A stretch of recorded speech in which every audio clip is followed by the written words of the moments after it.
Halo, assalamualaikum warahmatullahi wabarakatuh. Teman-teman, kita balik lagi ya di settingan murai batu, cari permasalahan murai batu, cari solusi permasalahan murai batu, dan penanganan murai batu lomba tentunya. Karena setiap lomba, kalau satu sesi aja terkadang ada 40 gantangan ya, atau 40 sangkar yang gantang secara bersamaan. Dan yang keluar juara biasanya 1 sampai 3 taruhlah. Kalau masih bejo ya sampai 4 atau 5. Tapi kita anggap aja sampai 3. Berarti yang berhasil dari 40 orang itu hanya 3 orang. Nah, di sini kita diadu ya cara perawatan, resep, amunisi, semuanya ya teman-teman. Dan yang juara tadi siapa yang paling hoki di antara orang-orang yang paling hoki. Jadi semuanya bukan tanpa persiapan. Semua sudah mempersiapkan dari awal.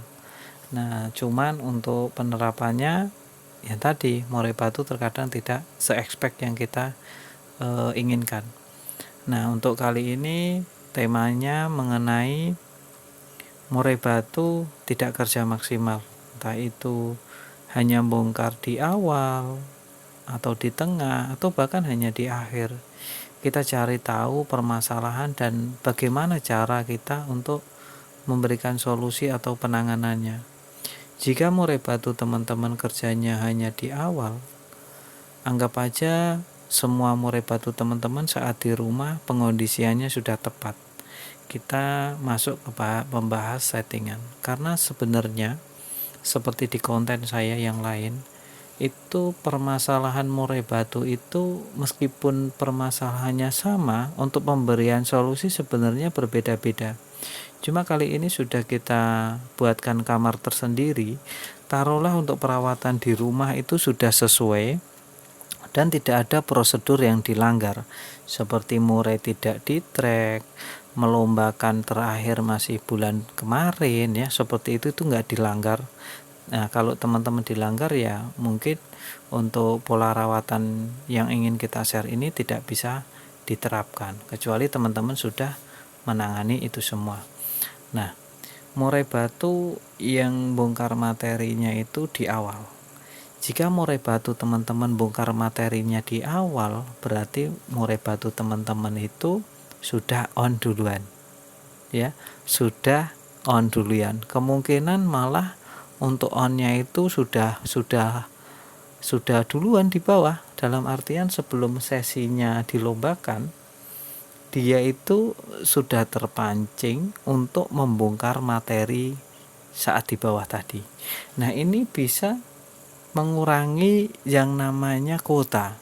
Taruh harusnya murai batu teman-teman kuotanya 1 sampai 10 nih ya kan, 1 sampai 10. Nah, murai batu teman-teman kerjanya hanya di awal saja. Kalau kerjanya hanya di awal saja, kemungkinan besar itu kuota murai batu teman-teman itu 1 sampai 7 itu sudah dihabiskan sebelum naik. Jadi hanya tersisa 8, 9, 10 pas di awal. Harusnya kan 1 sampai 3 itu di sesi awal. Terus lanjut 4 sampai 7 di pertengahan. Terus 8, 9, 10 untuk penutup. Jadi ada 3 sesi setiap lomba murai ya teman-teman. Itu untuk penilaiannya ada 3 sesi itu biar enak gambarannya. Nah, karena kotanya habis, murai batu teman-teman masalah ya kan, hanya kerja di awal, setelahnya hanya ngukluk atau bengong saja. Nah, bagaimana untuk mengatasi masalah yang demikian? Nah, untuk permasalahan yang demikian ada beberapa sebab. Salah satunya settingan murai batu ketinggian. Dalam artian ketinggian itu ketika settingannya sudah pas tapi sesinya belum tepat, itu kan namanya ketinggian karena tidak waktunya ya, belum tidak tepat. Nah, itu ketika terpancing dengan suasana di pedok yang riuh, maka murai batu teman-teman akan membongkar materi meskipun dikerodong. Nah, ini sudah mendekati murai batu yang bocor tadi. Makanya Untuk murai batu itu harus dijaga baik-baik. Sebisa mungkin ketika di rumah juga jangan bocor, karena akan berpengaruh sekali dan sulit untuk ditekan ya, karena untuk menahan murai batu kapan bongkar, kapan diam itu seperti rem pada kendaraan. Kalau remnya blong ya susah dikendalikan.